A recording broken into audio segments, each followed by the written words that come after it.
Welcome to episode 120 from the Shed End. As always, myself, Theo, and the other Theo. How you doing? Yeah, not bad, not bad. It's been a long week. Played a lot of footy over the week, carrying a bit of injuries now, and actually took the ball right to the face on Tuesday. So I made the save in goal though, so it wasn't too bad. But then I conceded another 12 afterwards, which wasn't so great.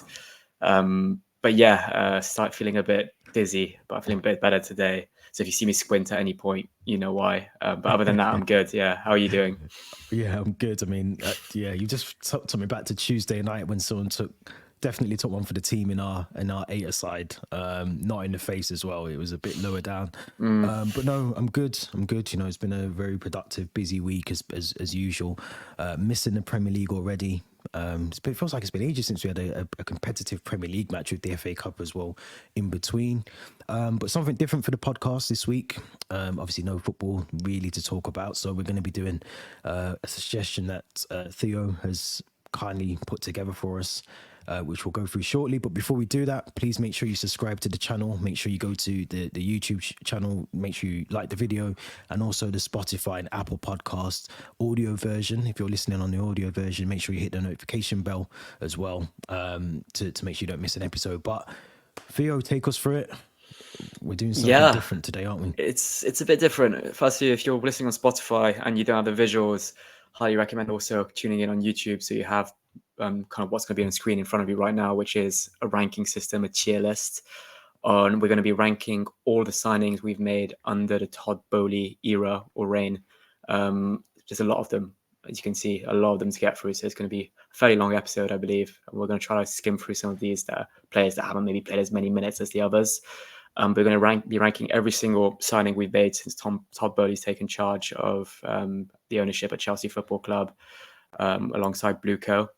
And the categories we're going to rank these players in range from flop to bad to too soon to tell, where we're going to be putting up a fair few of the youngsters that maybe haven't played as many minutes. Then we've got average, then we've got good, and then the ultimate kind of class that the players, or tier that the players will aim to get into is top class. And I can already think of one player that we've signed that is going to make that top class tier. I'm almost sure of it. But yeah, so from players that have really struggled will go into flop, and players that have done a really good job will be ranked in the good or top class tiers. A lot of players to go through, like I mentioned, players that we might have even forgotten that we've signed. So yeah, I'm really looking forward to this episode. Yeah, it should be a good one. I think we did something similar. I can't remember what did we've done a ranking one before. We did. We did. I think players we bought in on loan, I believe. We did a loan kind of. Yeah. We had Kovacic, Zakaria, João Felix, Sal Niguez, Alexander Pato. But yeah, we've got a few of those players that we actually bought in on loan that appear here again. And I'm thinking criteria for this would obviously, we're going to kind of mix a few things: performances on the pitch, maybe perhaps the value we got from the players when we sold them on. The amount of minutes they've played, the contribution they gave to the team, silverware perhaps taken into account as well. So there's a fair few things that we're going to... The potential. Exactly, yeah. You know, the potential they might have as well as a big one.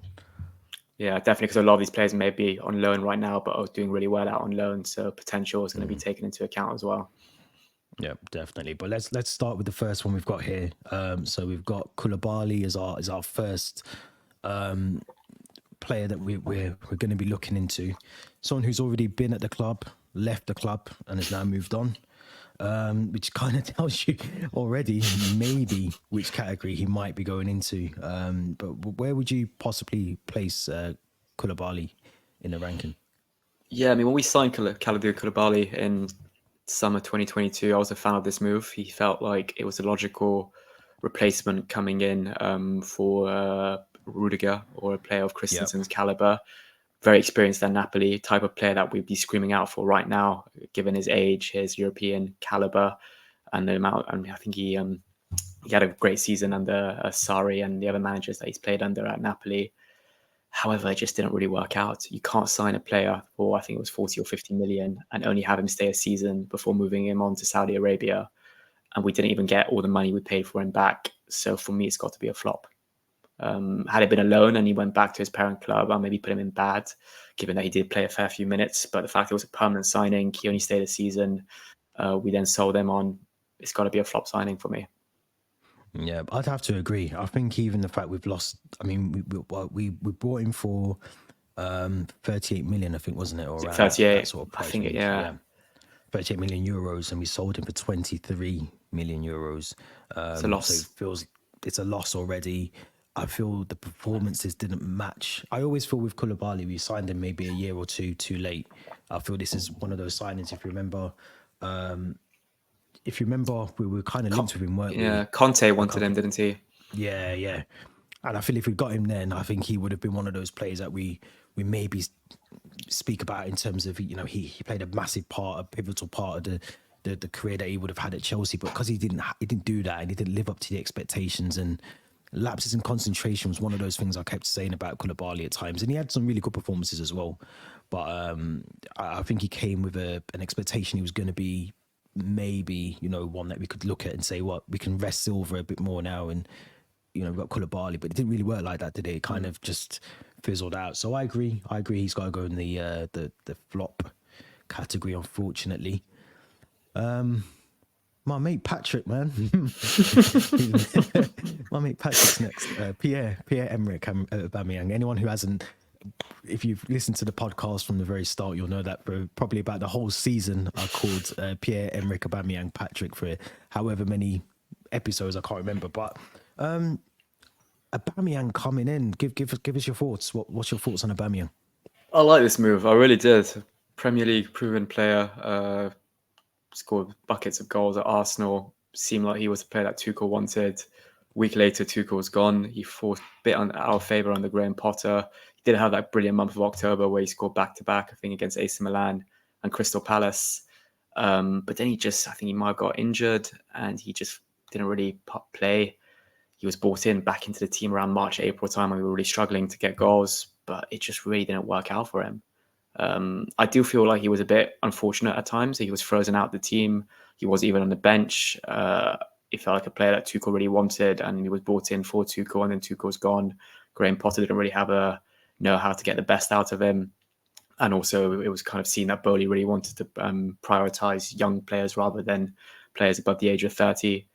So I do feel bad for him. And there's also that thing in his contract that kind of said that if he played a certain amount of games, we'd have to pay him more or something like that. But given I think he only scored 3 goals in the whole season, hardly got any minutes on the pitch, again, it's got to be a flop signing. Yeah, I'd have to agree. I think, again, another player that I feel came in with an expectation that was going to fill a massive gap. We spoke about Olivier Giroud and the things that he could do when he came in, and even at the age that he was, the expectation of, I felt like we kind of thought we were going to sign the Aubameyang that was at Dortmund at Arsenal, and we kind of thought he's going to fill that void. We knew how big of a void it was going to be. Obviously, with the Lukaku situation at the time. But he just didn't do that. And I think he kind of fell out with the manager at the time. And like you said, was sidelined for quite a lot of the games. And I remember there was games when we needed someone up front and you thought Aubameyang would have been that player and he was sat on the bench or he wasn't even in the team at some points as well. So is he a flop? Yeah, he's got to be. I mean, he did. Yeah, he's a flop. I was going to say he did score some good. He scored a couple I of was good going to goals. For us, say, didn't he? yeah, I'm tempted not to put him in bad just simply because he just he wasn't given enough of a chance, maybe. Exactly, that's it. I think for me, I wouldn't call him a flop. I don't think. I think No. he was a really bad signing, and I think that would make me sway to more towards the bad because he did when he came on initially, he did contribute, but I think a lot of it was down to his confidence. I think his confidence was just shot to bits. He wasn't playing as much as he thought he probably would be. Obviously, if you remember as well, he came in. He was definitely the Thomas Tuchel sign, and he came in, and then within a couple of weeks or so of coming into the team, Thomas Tuchel sacked after the Champions League game in Croatia. So it kind of, I think, disrupted maybe what he thought and the idea that he was going to be playing under Thomas Tuchel. That was completely gone and swept from under his feet. So I'd probably put him in bad, I'd probably put him in a bad category, to be fair. I don't think he's a flop, but I think he definitely is nowhere near the above. Yeah, and if you remember this time last year when we were really struggling with goals with Kai Havertz and Sterling as the false nines, we were screaming for Aubameyang to come back into the team and play as a striker. I think it was a game against Wolves we had away at Molineux. We both wanted Aubameyang to start that. Arsenal away was the same. So yeah, I think Yeah, I'd agree. I put him in bad rather than flop simply because he just wasn't given enough of a chance, perhaps, and was sold maybe a Chelsea project that never really happened, given that Tuchel sacking in Croatia very early on in the season. Yeah, definitely. 100% agree with that one. Dennis Zakaria.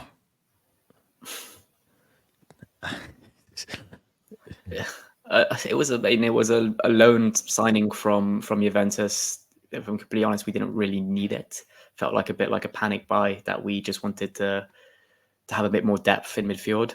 At the time, we still had Kante, Kovacic. We still had Jorginho start of last season. We had I'm trying to think who else we had in midfield. We had Gallagher who came in as well. Yeah. So he did struggle for minutes. I don't think he only made his first start for the club against Dinamo Zagreb, which I think was beginning of November. So he did kind of wasn't able to find his feet very quickly, and then he did score in that game. Then he got injured, I think, and it was just in and out the squad quite often. Then after that game, he just never really looked like type of player he was. I think he's doing fairly well at Monaco now. He's on loan at Monaco for Juventus, but he's really struggled with injuries throughout his Juventus career. He struggled with an injury while at Chelsea. And the fact, again, I mentioned about Koulibaly, we saw him after the season. I say the same about Zakaria. We took him on loan. We didn't make the move permanent. For me, that says flop as well. Yeah, I'd have to agree that I feel he's one of those players that for me has got a lot of potential. I haven't watched him a lot from Monaco, but I feel he's only 27, so he's still got a lot of time to in terms of how he can go on and play for another 8 or 10 years if he really wanted to. I think he's got a lot of potential. I just don't think we got to see it, and I think for that reason he has to go in the flop category for me. What I will back that up with and say is that when he did come on, eventually we got to see a lot more of him after the Christmas period, the winter period of the season, and we got to see a bit more of him, and we could see what he potentially could do. But like you said, that injury was massive for him. I think he didn't seem like, it almost felt like a panic loan buy, didn't it? Or a loan when we got him. He just panicky and kind of a bit Sal Niguez-esque again. Yeah, I think we signed him the same day as Aubameyang on deadline day, if I'm not mistaken. We did. So it just felt like there's two signings we just wanted. We panicked the last day of the window. We wanted a bit more depth, like you said, similar to the Sal Niguez on the final day. Maybe another club showed interest, and then we just came in and wanted to get him ahead of them. But yeah, it's got to be a flop signing for me. Yeah, definitely. I agree with that one. My eyesight's not the best. So from, like you said, if I'm squinting, I think that's Cesare Casade, is it? So who's next?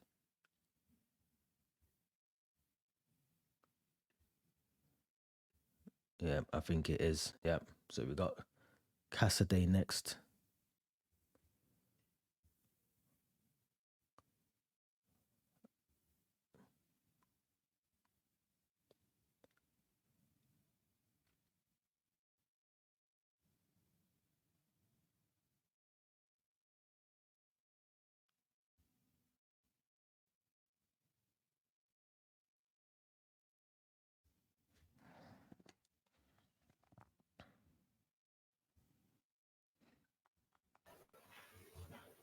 Oh, there you go. I was about to message and say you.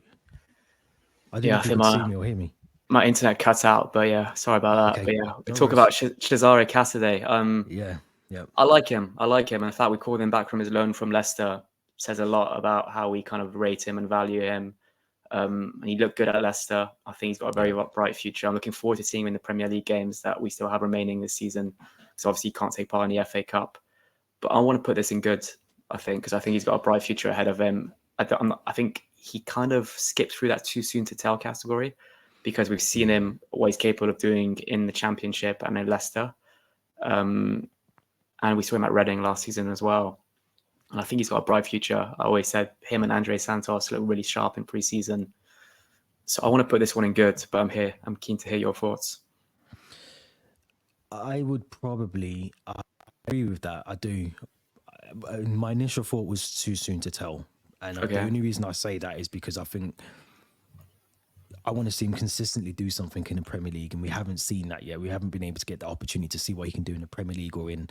But then we also have to factor in, and I don't know if he did, but obviously we brought him from it was Juventus, wasn't it? We got him from Into Milan, yeah. Inter Milan. So I don't know how many games he played for Inter Milan in the senior team. I don't know if he was breaking through the senior team at the time or if he was just in the under 21 squad. But he's obviously played at a high level already, and the Championship is still, a respectable level of football. But yeah, I mean, he's got. I think he could easily come into the goods. When he's come on, he's played well, but I want to see more, and I don't think that's because he hasn't done enough. He just hasn't been given the opportunity to do enough. So that's why I was thinking too soon to tell. But I'm happy to go with yours. I feel like yours is just as good as a justification for him being in that category. Yeah, I think as well. I just always thinking if we were to sell him today or in the summer, I think we get a fair amount of money for him, more than we paid the Inter Milan back in summer 2022. So that also 100%. makes me think it would be a good bit of business and a good signing. 100%. I'll stick him in good because I feel like he's proven that he can play at top level, whether that's in the Championship and he's come in and played for games for us already. He's come off the bench and he's done well.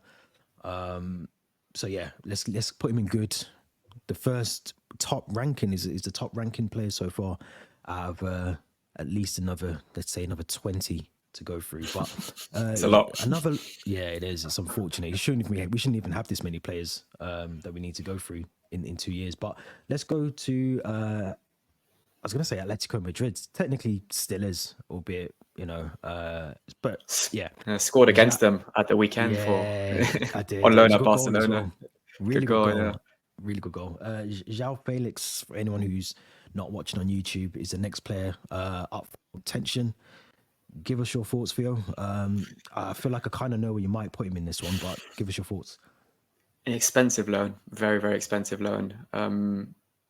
Expensive but good loan. I mean, sometimes you got to pay to. Yeah. It was a good one. He did get that red card in his debut at Craven Cottage, suspended for the next 3 games, which contributed to his loan and his game time being reduced while at Chelsea.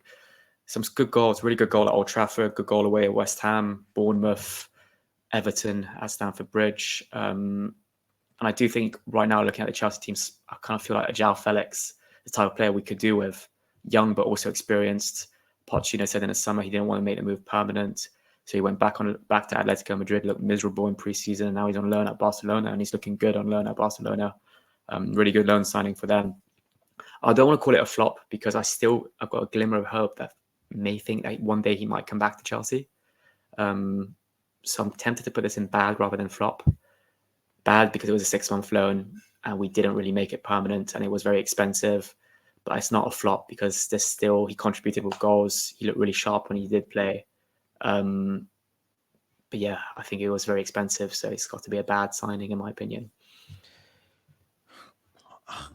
I feel like I want to put him in. I feel like I want to put him in an average. I know I get what you're saying from a financial, really expensive. I think we calculated in one of the episodes how much it was per game that we were sort of he was costing us, and obviously the red card he missed, was it like 3 games or something, like automatic red card. So I feel like it was extended.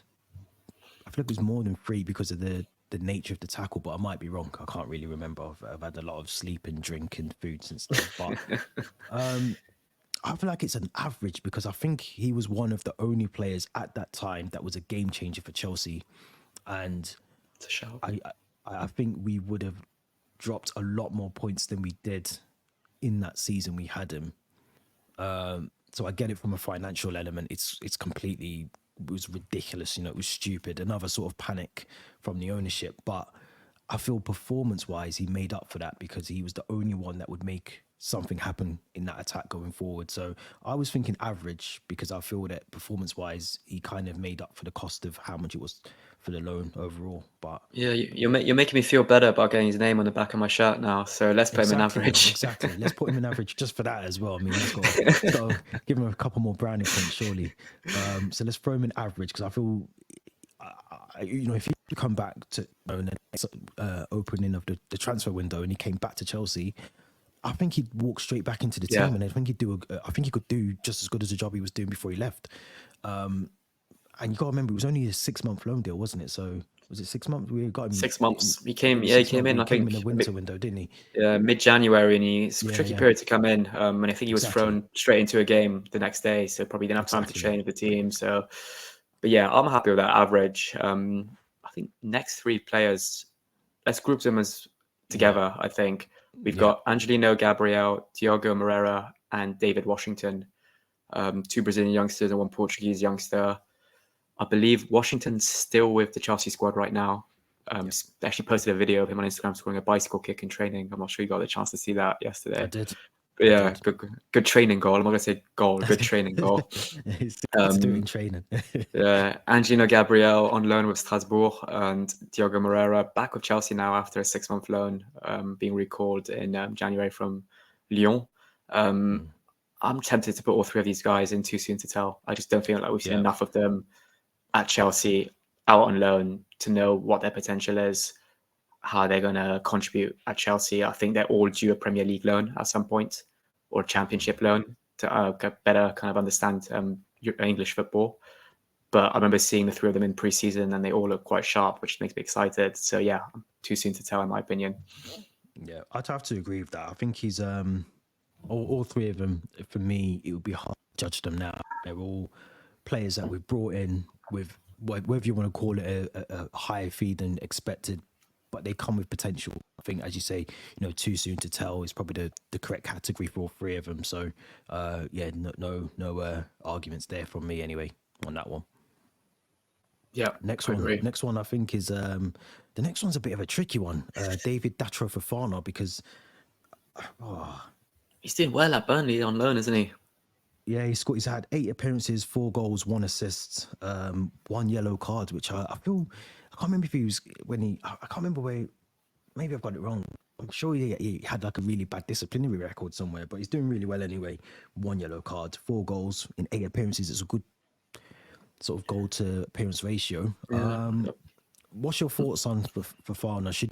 Should he be back in the Chelsea squad? Because obviously we're crying out for someone to be, or are we? I mean, we'll get on to Nicholas Jackson soon, but we're crying out for additional options going forward. And Fofana, eight appearances, 4 goals, sounds like someone who could do a job for us at Chelsea.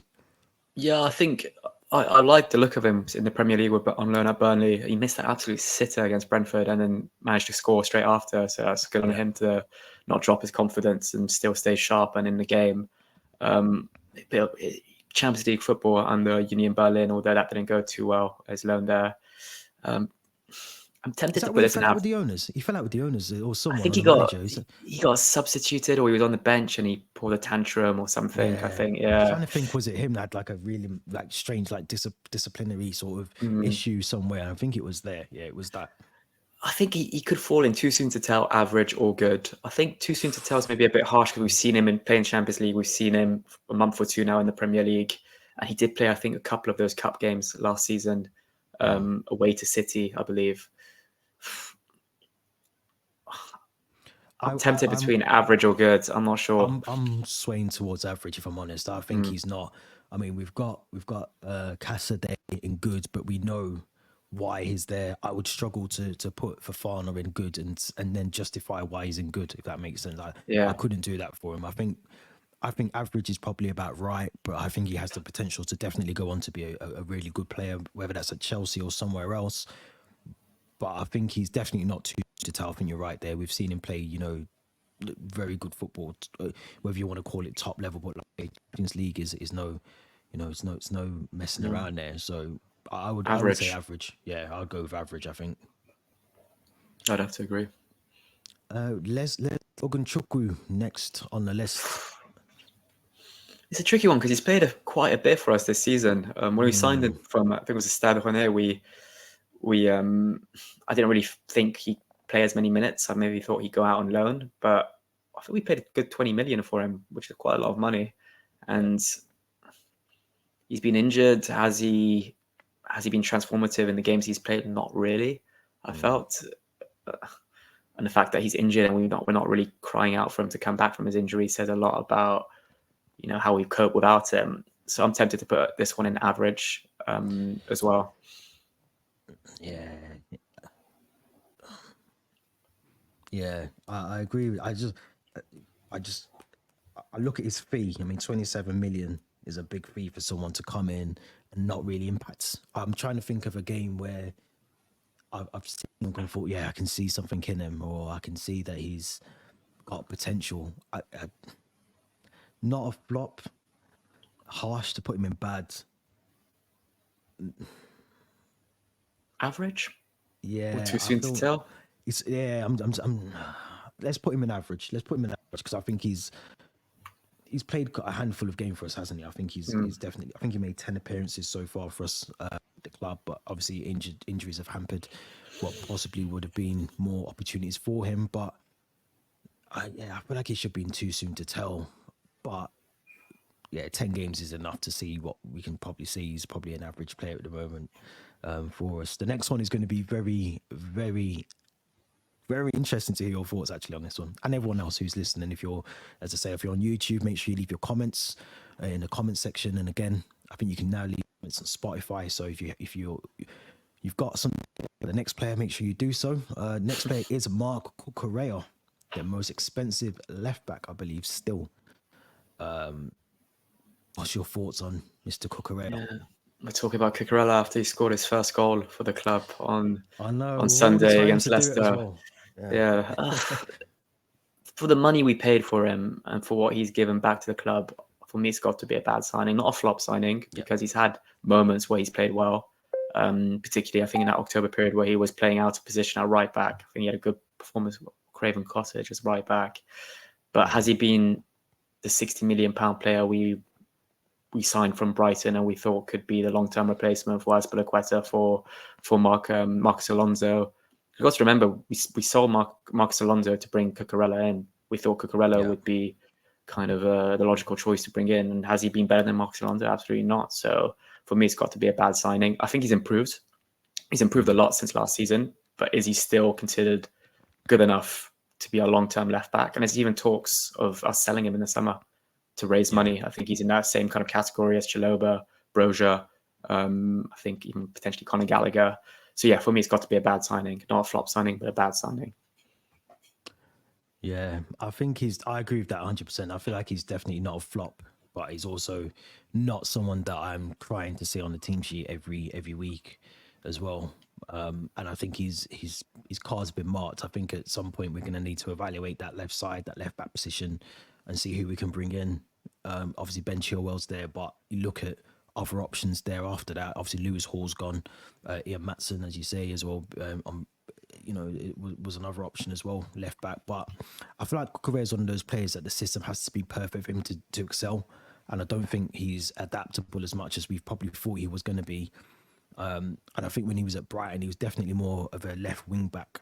I think in that situation, he was more on the, they used to play very high line. I think it was, I feel like it was maybe Solly March on one side and maybe, or Pascal, I can't remember who was on the right side, but it was definitely Cucurella on the left side of the Brighton defensive line. And he was always high up. Whereas we're trying to tell him now he's got to do more defensive work and it doesn't seem to be working. So I would put him in a bad category there. I think he definitely goes in there.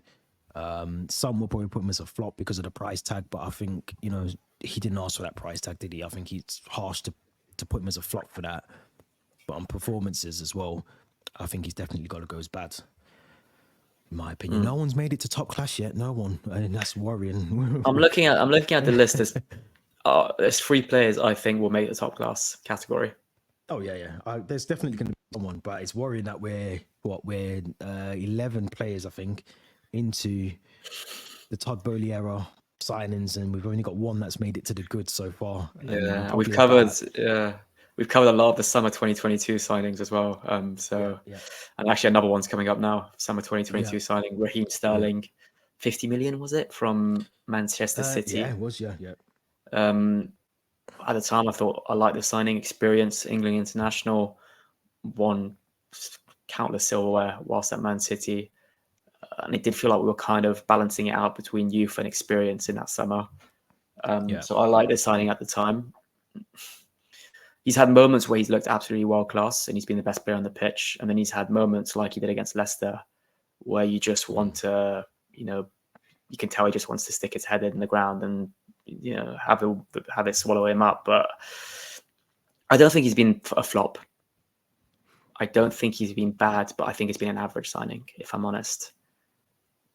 I think it would be a flop. It would be a bad signing if we sell him this summer. But I think if we give him another year, we see what he's worth. And I think he's got a point to prove now because the fans are starting to get on his back. And I think this is when we're going to see the real Raheem Sterling. Is he capable now of just upping his game and proving the fans wrong?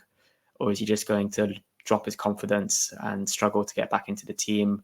And his body language will show that. So for the time being, I want to put it in average, but very keen to hear your thoughts about this one. Yeah. I think the price tag's a big thing for me because he's at the time when we signed him, yeah, it was like 56 million euros or something like that. So it was a massive. I mean, for a player from where he's come from, Man City, Pep Guardiola, he's been playing with some of the best players in world football, and he's come. And I remember saying this on one of the other episodes that when he comes to Chelsea, he's got to either be the person that drags his team through this hard time, or he's going to be one of these players that has all the confidence and ability, and he'll lose it within the space of 12 months because he hasn't got a manager like Pep shouting at him at the touchline. He hasn't got the Kevin De Bruyne's to lay passes off to him and whatever else. But I think this is probably a signing that is probably average. Because I feel that he's got. I mean, we know he's got the potential. We've watched it at international, like England level. Man City, he's won loads of things. I remember there was a time when we signed him as well. I think it was this season when we played Burnley at Turf Moor. Yeah, And I felt that was a turning point for him because he was probably the best player on the pitch that day. And I remember the fans were getting onto him before that game. I can't remember why, but the fans were getting onto him, and he flicked a switch, and he just was amazing. It was like the old Sterling was back. We need to see that again after the Leicester performance because I feel that he obviously got booed off, which rightfully or wrongfully, if you agree with that, I don't agree with it, but he got booed off, and then we need to see that again. We need to see this flick of the switch again. We need to see who. Ideally, we've got Burnley again next game, Stamford Bridge on the 30th. So he needs to flick that switch again. But it's an average signing, I think, for me. I think he's six goals, 6 assists in the Premier League, 25 appearances, 1 goal in the FA Cup, and 1 goal in the Carabao Cup so far. Obviously, he could have had 2 goals in the FA Cup if he'd scored the penalty. But average. I think we've got to say average, haven't we, for Sterling? I think he's got to go into that category for I'd us agree. there. Should we do the next 4 players, French defenders, together? Yep. I mean, yeah. Because I've got. So we've got, for those listening, we've got Malo Gusto, Axel Disasi, Benoit Badiashile, and Wesley Fofana next. For me, I've got Wesley Fofana as average because we spent a lot of money on him. And average. He's I was missed. thinking more of a bad. I'm thinking about the future because I think he is going to be. He's got a big part to play for Chelsea. He's young as well, but we've had him for is it 2 seasons now? I was going to put him for approaching because the injuries would make me go to bad. But sorry, I'll let you finish. Yeah, you can't. Yeah, I'm thinking bad now. I mean, he's probably played like 15 or 20% of the games that have been available to him in the time we signed him. But then I want to bump him up to average simply because I think he's got a big part to play in the Chelsea future. And when he has played, he's looked solid. So that's true. Whereas I think Benoit Badiashile, another one, I think that could be average or bad. Been injured for a big chunk of time and has had lapses in concentration. Axel Disasi, I want to put this one in good because I think you look at all the amount of football he's played this season and how we would have coped without him. I think we would have struggled. He does have a mistake in him, like we saw against Leicester, but I think every player has a moment like that, no matter how good or bad they are. And then the final one, Malo Gusto, I think this is a top-class signing. I think it's our first top-class signing. The fact we're not crying out for Reece James to come back from his injury goes to show how good Malo Gusto has been. I think offensively, he looks brilliant when he goes up the pitch, and he also tracks back and defends well at times. He's still very, very young. I think he's only 20. So he's got a fantastic career ahead of him. I'm still worried, like I mentioned on the previous recording, that a club like a Madrid might snatch him up in the next couple of seasons. But for the time being, I'm really excited. And every time he plays, I'm really impressed by him, especially against Leicester. When that game was looking like it could go to extra time, 90th minute, he was still bombing up and down the pitch. So really good player, and at times he's had to fill in at left back, not just at right back. So he is versatile. But yeah, for me, it's the first top class signing. I'd have to agree. I'd have my only worry about Fofana, which you just said about, is the injury record. But I think he's definitely got the potential. Like you said, we know that he can play top level, really good centre back. I agree with the Boehly'S and the Axel Dazazi, and obviously for me, Reece James has a massive worry on his hands, because if Gusto carries on playing as he has been, and as we know he can do, for me, he could potentially occupy that right side of the defense for, the next 10 years if he really wanted to. He's got that potential. The delivery of his balls into the box is amazing. His defensive work is top notch. I don't want to say he's the best right back in the Premier League right now, but he's definitely up there. He's definitely knocking on the door to be one of the best right backs in the Premier League at the moment. So I agree with all four of them.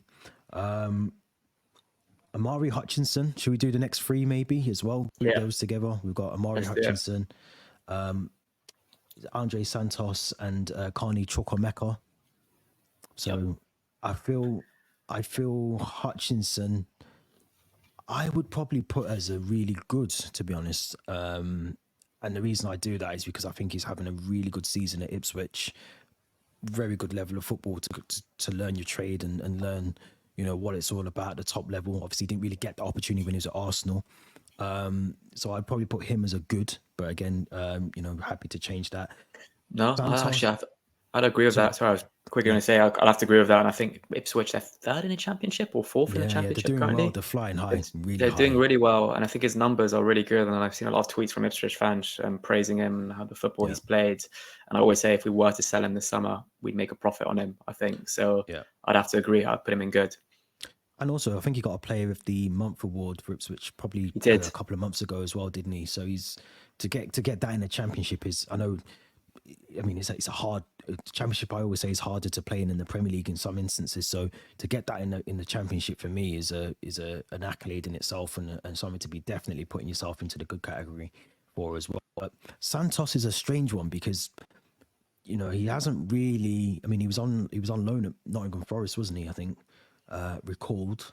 What's your thoughts on Santos?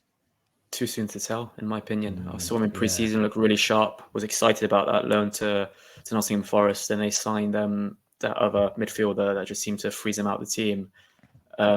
Recalled him in January, rightly so. Now he's on loan at the same club as Angelino Gabriel in France, Strasbourg. I think he only made his first appearance for them last weekend, I believe.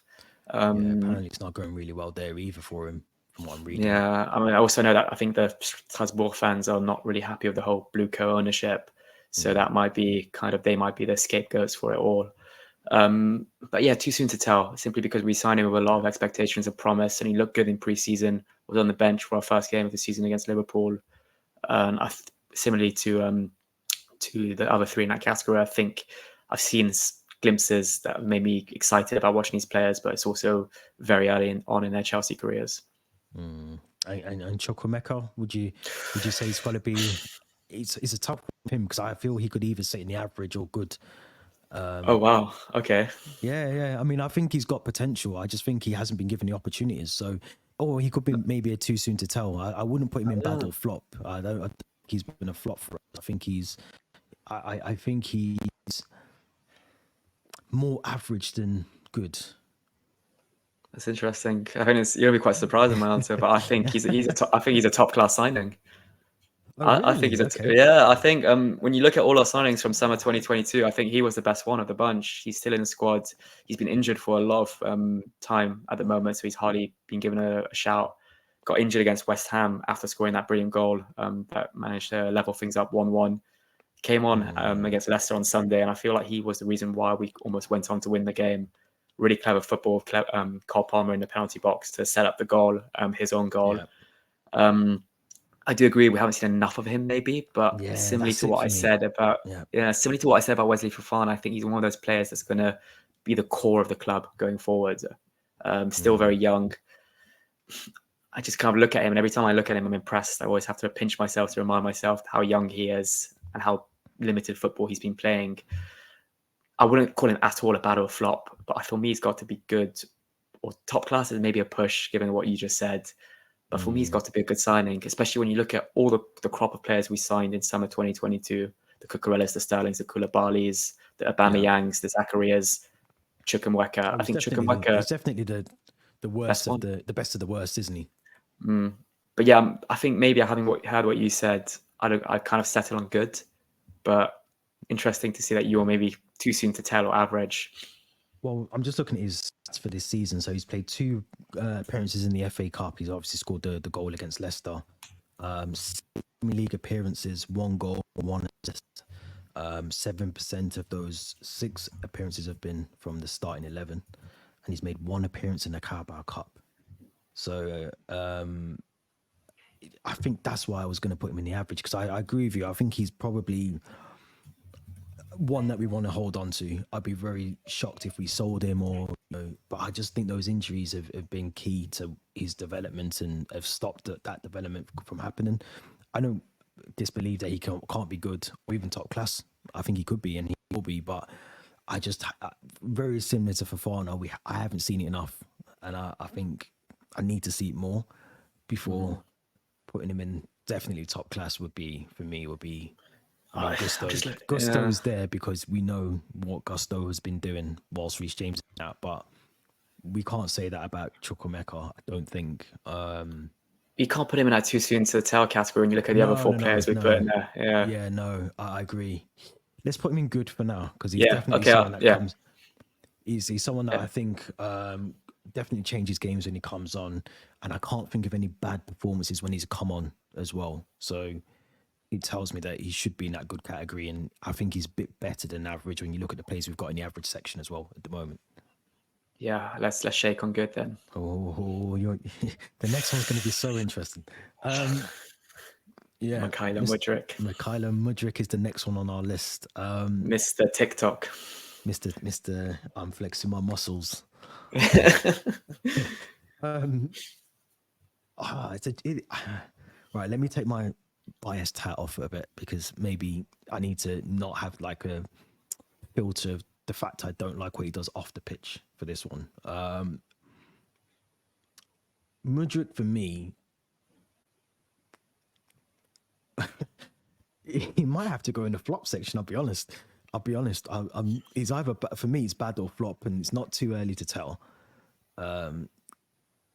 It's bad or flop. He's got to be. I can't even put him as an average player, because he doesn't do enough. And when he comes on, he's just a speed merchant. He has got nothing else to his game.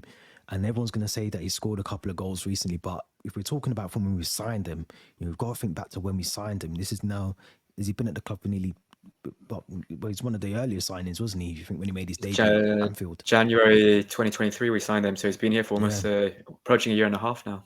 A year and a half, and we're talking about, well, not we, but a lot of players still say we've, and I've said it as well. It needs consistency, but if you're not getting it, there might be a reason why you're not getting that consistency as well.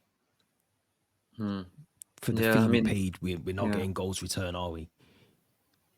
And was there enough of him at Shakhtar Donetsk to make us pay the money we did as well? It's still a big kind of worry that I have of the kind of our transfer strategy and the approach we had for this transfer.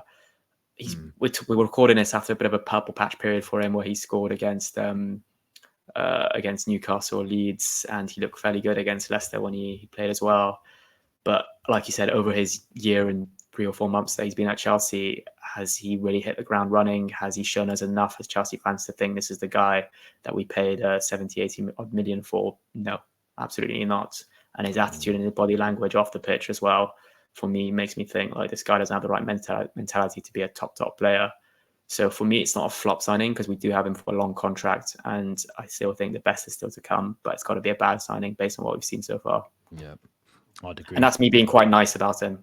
Let me say that. Yeah, he could easily go into the flop section. He really could. I think you've kind of gave him a bit of a backbone there for him to be able to stand up in the bad section as well. So, let's leave him in bad, and let's go on to Cole Palmer, who I don't even think we need to say much about this one. No. But Cole Palmer has got to be standing right side by side next to Malo Gusto. I think you're probably in agreement with that.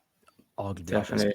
Far this season. Well, one of our best players so far this season, alongside Conor Gallagher, who obviously isn't on this list. But he's side by side with some of the best players this season for us. Yeah, I'd have to agree. I've seen a lot of kind of videos comparing some of his goals and assists to prime Juan Mata in 2012. And I think he's that similar signing. He's really been creative. He's contributed with goals. Again, we have to remember that he's very young. He didn't play that much football at Man City because he was kind of a sporadic player. But he's really come at Chelsea, proven to be the main guy at Chelsea in a way. And he's really excelled, and he's in the England setup now. I think he'll be one of the names on Gareth Southgate's team sheet for the Euros, or at least the squad. And you've got to ask yourself the question, where would we be without Cole Palmer this season? I think we'd be around the Evertons, Nottingham Forest, Lutons, if I'm completely honest. So he's one of the main reasons why we're still in contention for a top 8, top 7 finish. So yeah, probably one of the best signing we've made under the Todd Boehly regime. I think he's been the best signing, to be honest. 47 million euros, a player that, clearly knows where the back of the net is, assists as well. And you can see the confidence, the growth of the player as well. I think when we signed him, he looks like a sort of a bit of a shy boy, obviously moving from Manchester, where he's been all his life, coming to London. And I think even, I know this isn't part of the ranking and the criteria, but even how he deals with the press, and I think there was a clip that went around recently with Tim Sherwood, and how he was sort of trying to, oust some of the players for not being as the level of quality that we need at Chelsea, and he just handled it well. Handled it like a top professional.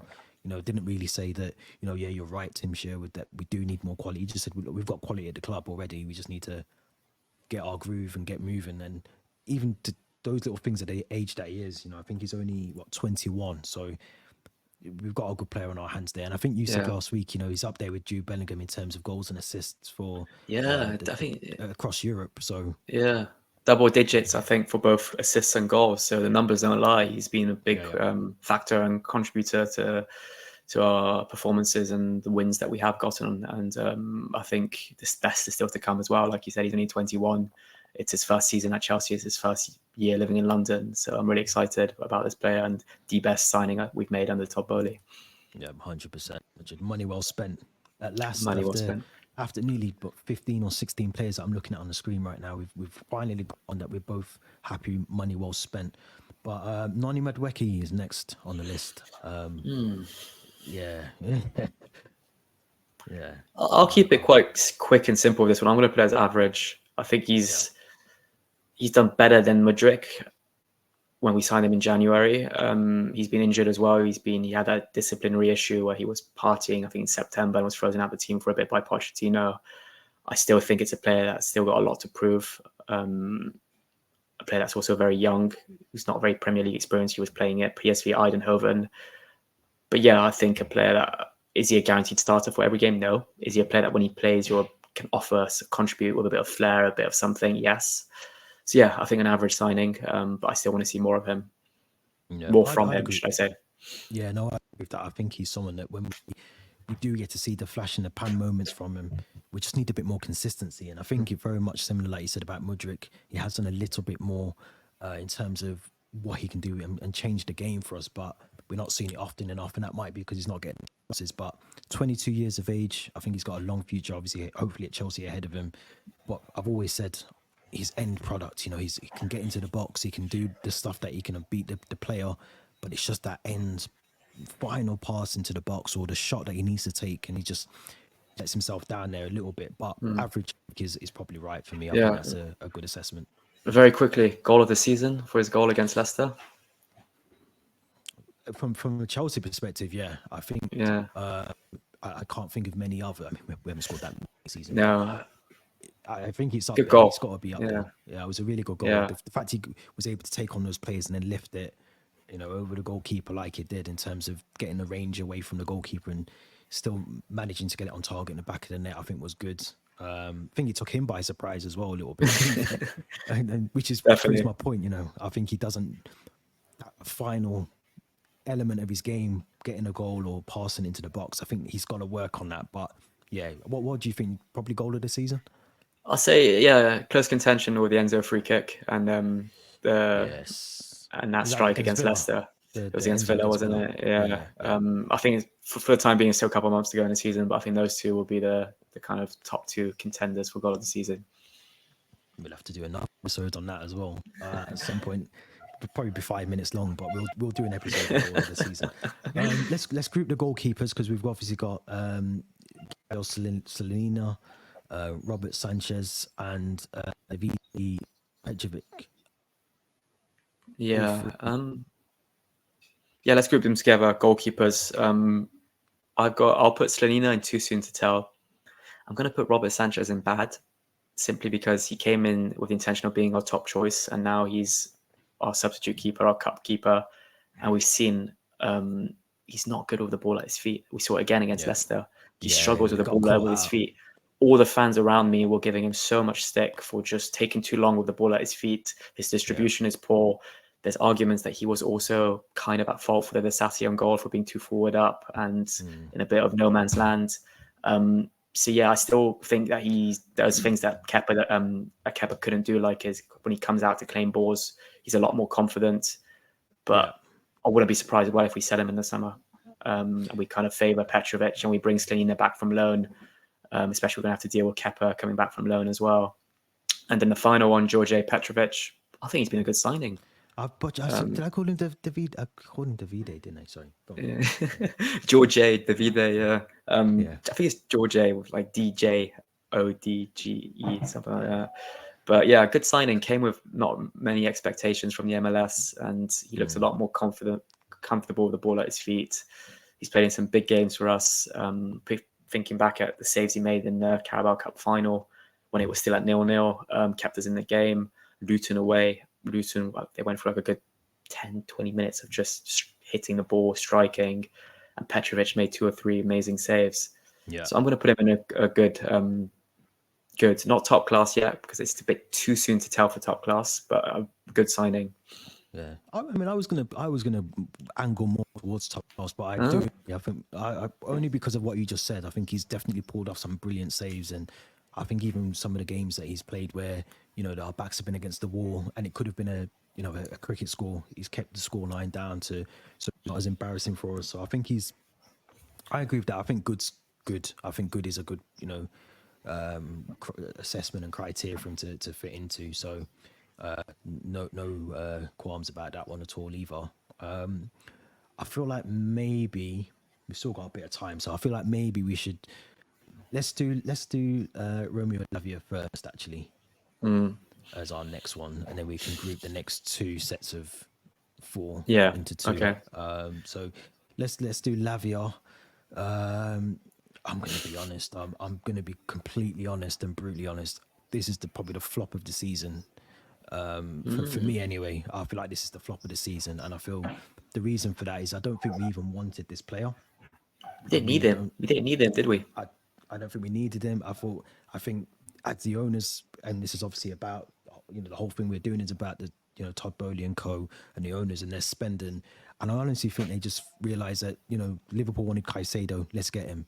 Enzo was interested in United and Liverpool, let's get him. And we wanted to do the same for Lavia, and they realised Lavia was, they missed out on Caicedo, let's go and get Lavia.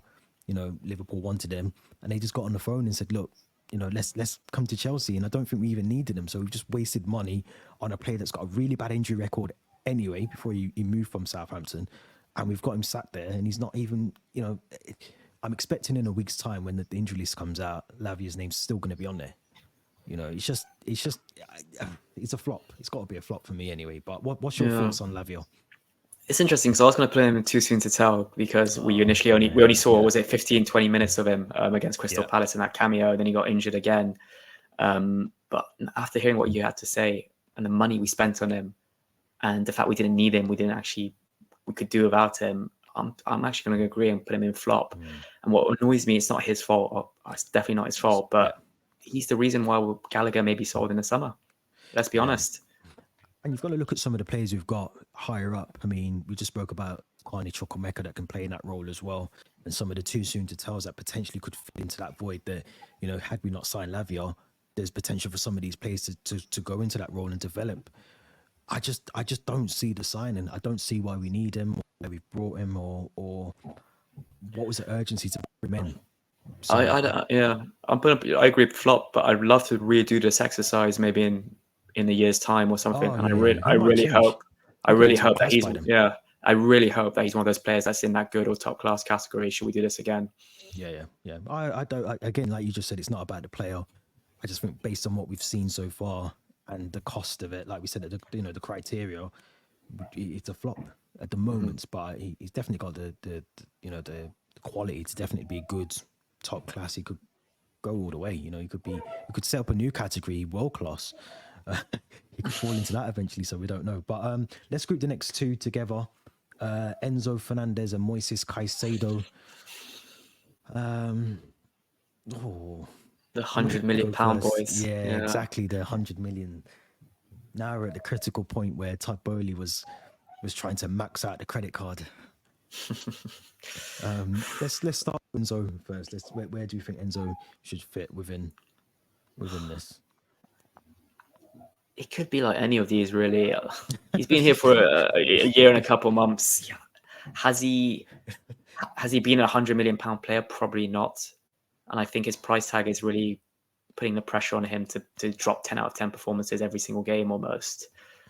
I do think, similarly to what I said about Chukwuemeka, about Malo Gusto, I think there was another one I spoke about. I think he's going to be the main kind of core of the team going forward. And we have to remember he's played under 3 different managers. He's played under Potter, Lampard, and Pochettino. So maybe he hasn't really found his stride yet, but I don't think he's not very fully comfortable speaking English yet, which may be a factor that's weighing on him. But I'm going to put this in average.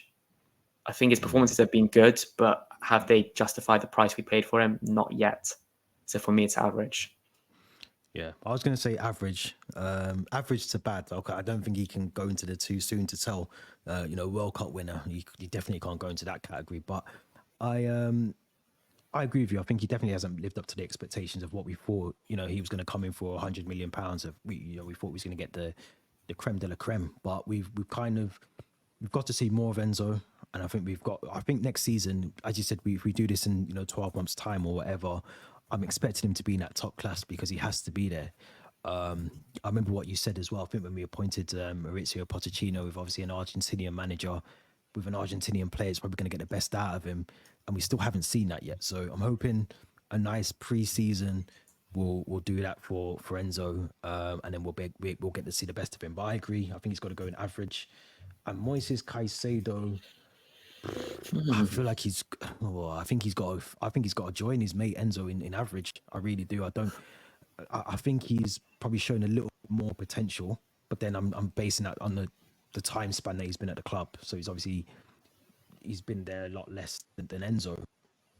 But he's also was playing in the Premier League before with Brighton, exactly. wasn't he? I was just about to back that up with, but we've also got to see him at Brighton, and we also spent the same amount of money as we did theoretically on Enzo, on him as well. So I feel like he's got to be side by side with him. I feel both of them are in the same, for me anyway, both of them are in the same position where we've got to see more.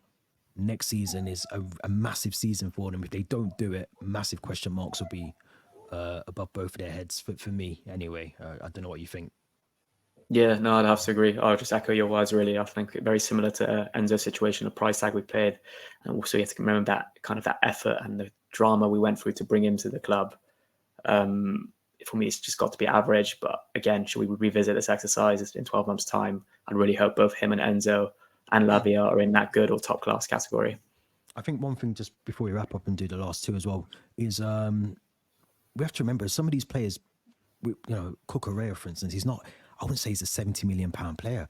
Enzo, I can honestly say I don't know if he's even a £100 million player, but Caicedo probably is not a £100 million player, but we just got our trousers pulled down by Brighton for the price tag. I think they're not £100 million players, so I think we're kind of expecting more of them because of the 100 million, but I don't think I don't think he's worth £100 million. So we still need to see more of him. I mean, he's still a Premier League player. He's still got qualities that we've watched at Brighton. But I think we just got, Brighton love to see Chelsea and Todd Boehly walk through the door, and they add an extra zero on the end. So, I think it's, I think that's right where they are now, but they've definitely got to move up the category for me to good or even at least top class.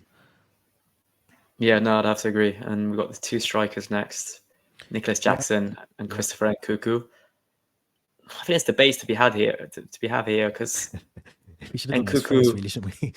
and Cuckoo is like I said, we signed him with so much expectations that he'd be that guy who gets us the goals, and when he has played, he's actually contributed to goals. Good goal. I mean, a consolation goal at the Molineux. Good goal against Liverpool. I mentioned his penalty in the shootout against Newcastle. But he's just been injured. Similarly to Lavia, we've hardly seen him at times. I'd rather put him in too soon to tell compared to Lavia, because I think that's a position we were desperately needing a player in, and a kind of a prolific goal scorer. And then the second one, before I let you share your thoughts on both the players, is Nicholas Jackson. I'm tempted to put this in good now. Do you know what? Because similarly to what I said about who was it, Cole Palmer, where would we be without the goals he scored, the assists he's contributed with? I got asked the same question about Nicholas Jackson. The times he has contributed with goals, assists, it's games where you kind of take it for granted and you're a bit like, oh, it's Jackson, he'll miss a sitter in a bit, but he's kind of has upped his game recently. He's starting to adapt more to English football. He's starting to mature a bit more as well, I think.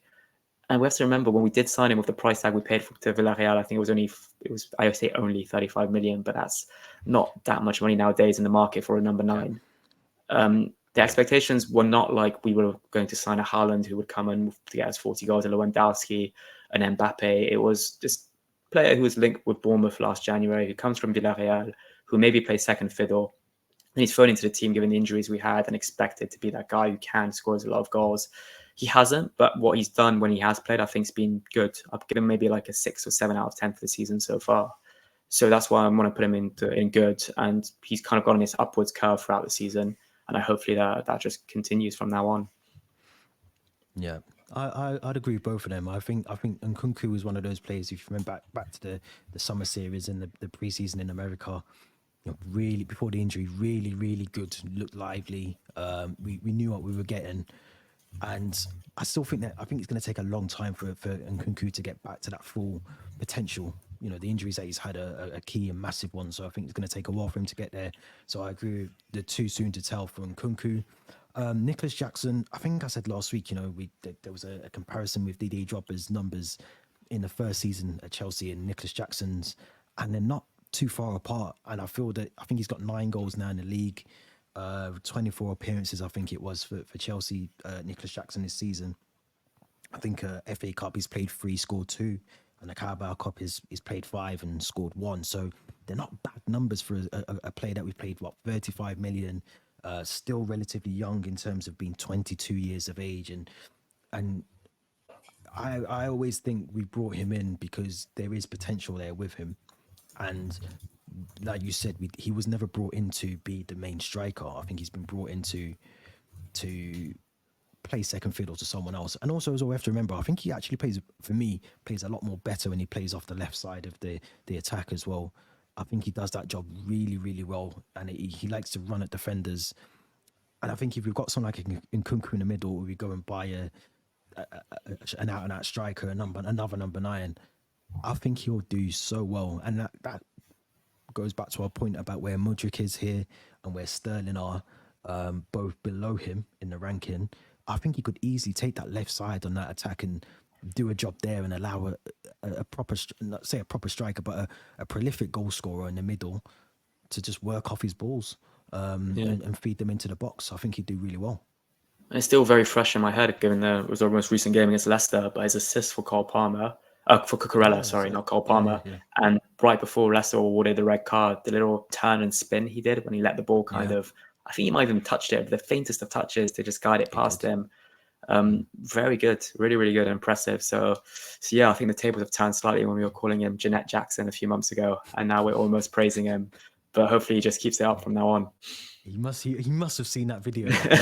Since then, he's been playing like a prime dropper. So I'm happy with him. I think rightfully so. A lot of criticism was aimed his way, but he seems to have taken that on board, the criticism, and he seems to have developed, tried to develop his game and just, obviously going to the African Cup of Nations and coming back, he looks like a completely different player. So I'm happy for him. I'm happy that he's doing well, scoring goals, and you don't kind of like have a worrying moment when you see his name on the team sheet. Now you almost expect him to make something happen or to try and nick a goal or something. So yeah, I think it was harsh maybe looking back in hindsight how much criticism he got, but this is football, unfortunately, and when you're paid that much and you're in the spotlight that much, it does happen. But yeah, I agree, he's got to be in a good category there for me. But it's worrying. We've only got two in the top class, the very top. Yeah, Let's clear.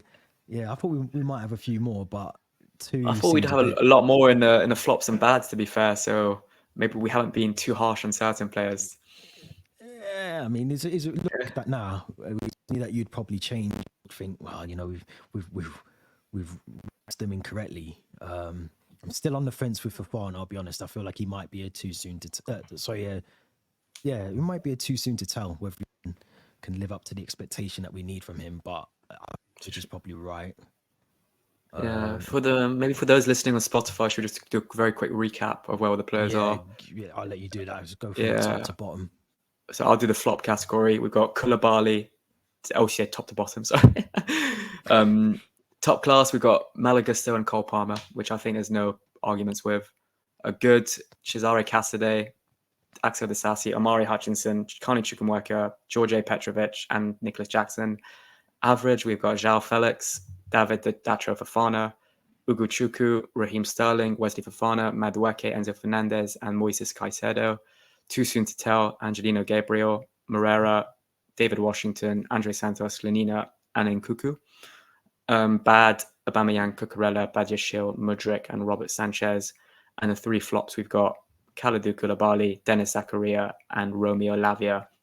I think I'm going to share this on the socials after this and just see if people agree, if they change anything, if they maybe have more flops and more top class signings.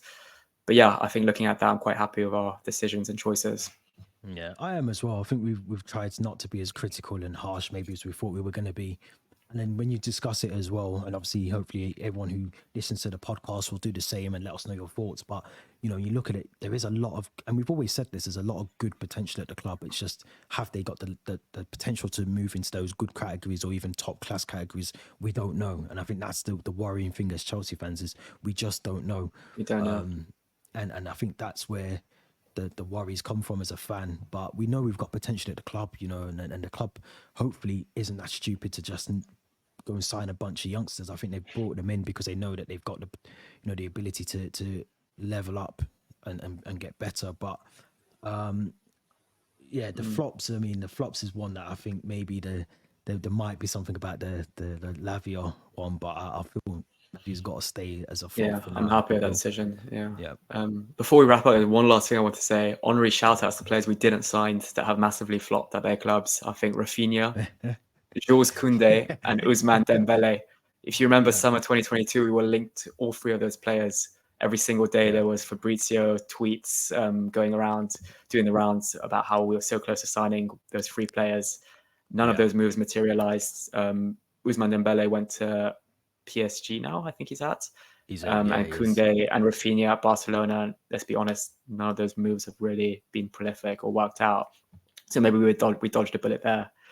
So quite pleased that we didn't end up getting those players. Yeah, and I'm sure we're gonna look at this again. Maybe if not the end of the season, then maybe this point of the season next year, where we'll look back and see if these players are still here. They might have moved on by then, but if they're still here, we'll look and do this again. And I think it'll be good to maybe look at this one first. We'll get this up, and then we'll see where they were, and then look at where they are 12 months later. And see if they've improved or decreased. You could be top class and turn into a flop in 12 months. It can happen. So let us know your thoughts. Don't forget to subscribe to the channel.